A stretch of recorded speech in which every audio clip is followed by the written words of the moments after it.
Jesus então respondeu-lhes: não sabeis o que estáis pedindo. Por acaso podeis beber o cálice que eu vou beber?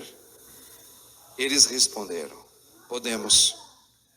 Então Jesus lhes disse: de fato, vós bebereis do meu cálice, mas não depende de mim conceder o lugar à minha direita ou à minha esquerda.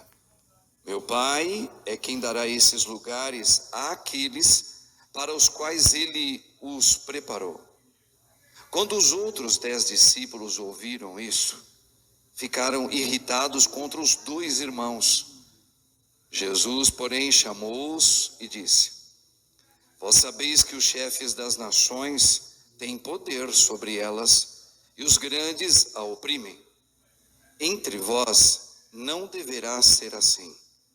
Quem quiser tornar-se grande, torna-se vosso servidor. Quem quiser ser o primeiro, seja vosso servo. Pois o Filho do Homem não veio para ser servido, mas para servir e dar a sua vida como resgate em favor de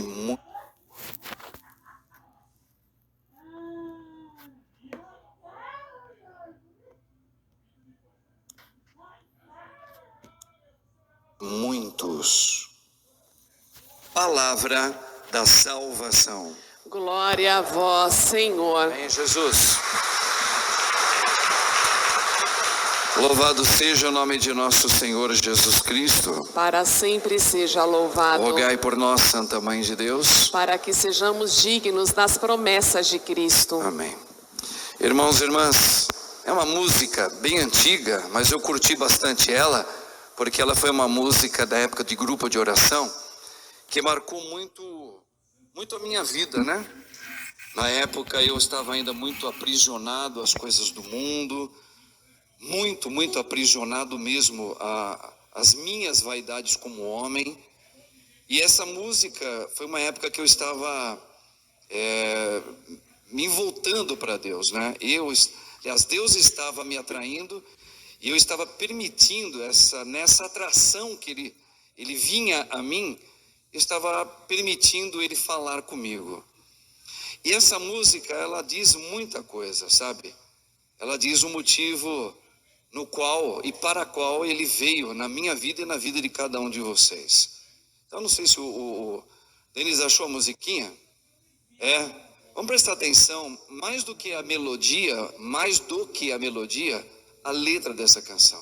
Convido você, preste atenção um pouquinho na canção, na letra. Recado de Deus.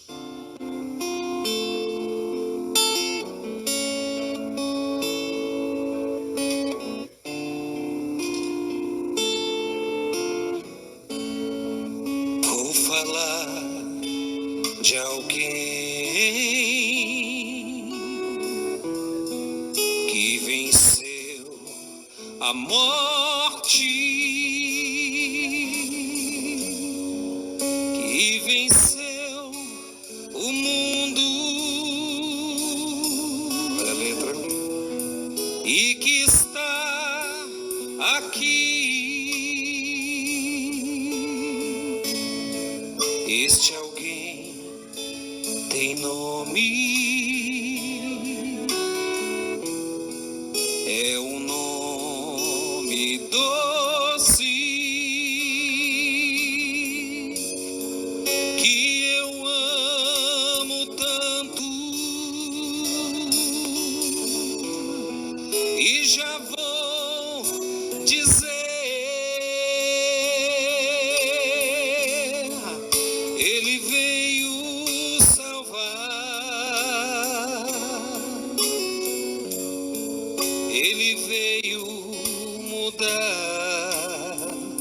minha vida e o meu coração por sua paixão, sua cruz, fonte de água viva. O Cordeiro de Deus, sal da terra e do mundo luz, seu nome é Jesus.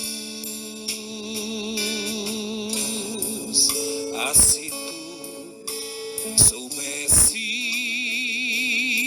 olha essa parte, quem te deu a vida, quem te dá o céu e te quer feliz. Ah, se tu conhecesses como te conhece bem antes que tudo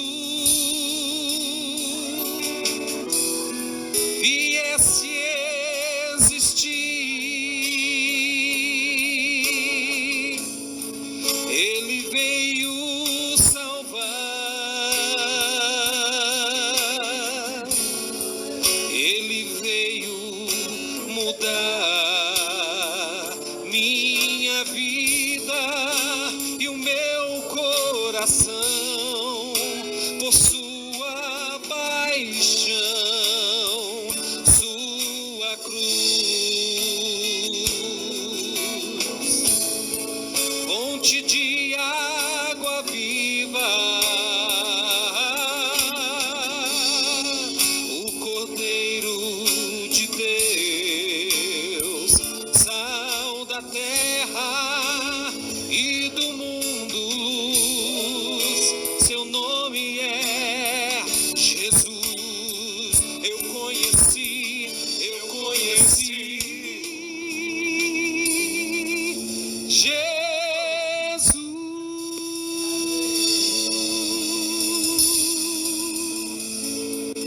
Sabe, irmãos, se o mundo pudesse dar oportunidade para que a gente pudesse apresentar essa pérola, porque no mundo existem muitas pérolas, né?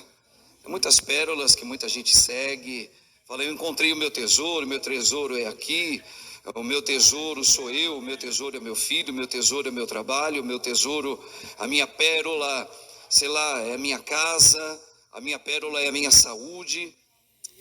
Mas se a gente pudesse realmente dar a oportunidade de deixar ser encontrado por a pérola, Jesus. É uma maneira apenas para dizer, se nós pudéssemos abrir um pouquinho mais o coração da gente, para a gente descobrir o que significa esse Deus na nossa vida.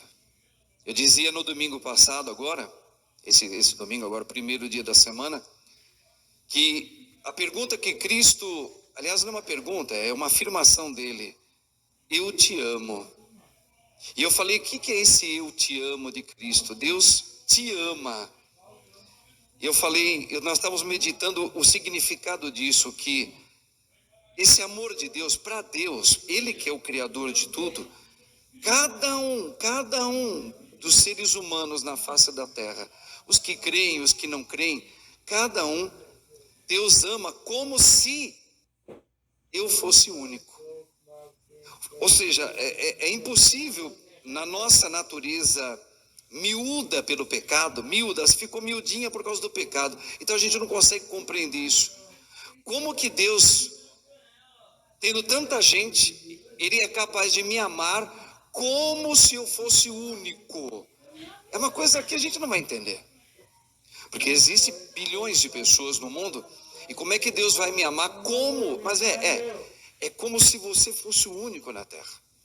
Tudo que Ele fez, Ele veio salvar eu de mim mesmo. Ele derramou o sangue dele todo por mim. Claro que para você. Por isso que Ele é Deus. Porque da mesma maneira que Ele fez isso por mim, e esse amor foi derramado na minha vida plenamente, Ele foi na vida de cada um.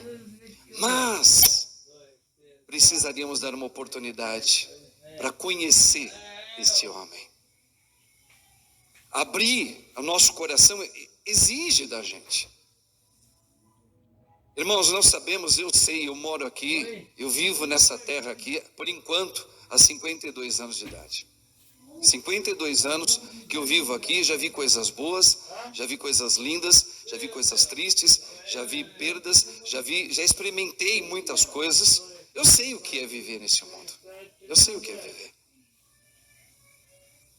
Eu achava que realmente as respostas estavam aí, porque eu sou igualzinho a vocês.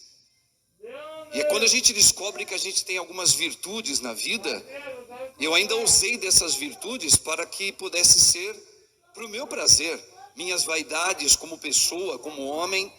Eu desfrutei, confesso, desfrutei no mundo. Só que nessa de que eu fui desfrutando no mundo, eu não estava percebendo o quanto eu estava cada vez mais sendo escravo. A palavra é escravo mesmo. Escravo de quem? De mim. Escravo de uma ideologia demoníaca que todos nós, sem Deus, temos. Como diz a carta de João, nós nascemos filhos da ira, todos os seres humanos.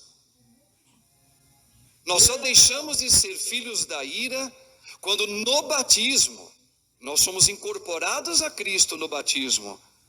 Nesse momento, como primícia, nós deixamos de ser filhos da ira.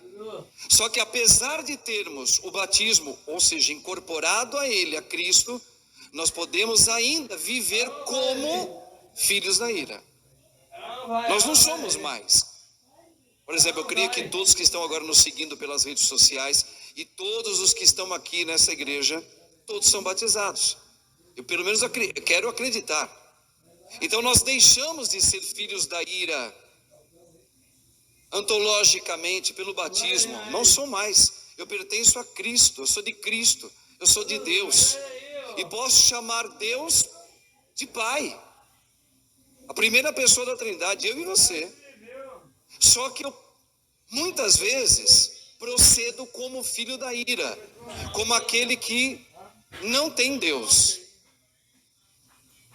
E é gostoso viver no mundo. Se o pecado, a palavra pecado, o que é?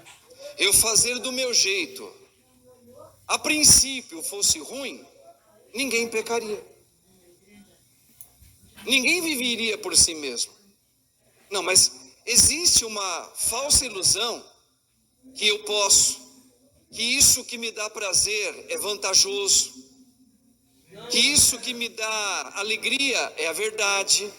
Então é claro que a gente vai dando corda para aquilo que eu sinto.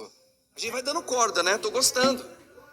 E ainda vai sendo vitaminado, essa nossa vontade vai sendo vitaminada por uma atração muito bem preparada no meio que a gente vive.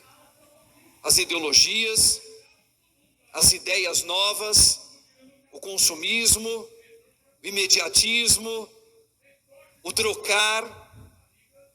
Essas vitaminas, elas são muito atraentes quando eu escuto apenas a minha vontade. Claro que é.